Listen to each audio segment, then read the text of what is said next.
ডায়াবেটিসের চিকিৎসা হলো ডায়েট, এক্সারসাইজ এবং বিহেভিয়ারাল মডিফিকেশান। এক্সারসাইজের করলে আপনাকে বডি ওয়েট মেনটেন্স থাকবে। এক্সারসাইজে অনেকগুলো সুবিধা আছে।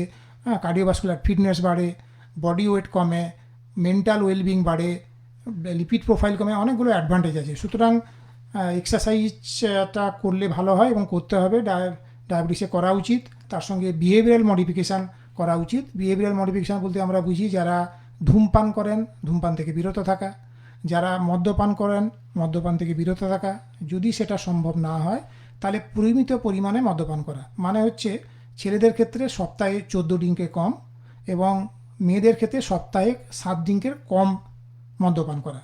আর হচ্ছে নিজেকে মানসিকভাবে সুস্থ রাখা, হ্যাঁ, প্রাণায়াম, যোগাসন, নিজেকে নিজে ভালো লাগার কাজে সঙ্গে যুক্ত রাখা। যদি প্রয়োজন হয় যে মানসিক ডাক্তার সঙ্গে কথা বলে নিজেকে মানসিকভাবে সুস্থ রাখা এবং সাউন্ড স্লিপ ডায়াবেটিস কন্ট্রোলের জন্য খুব ইম্পর্ট্যান্ট।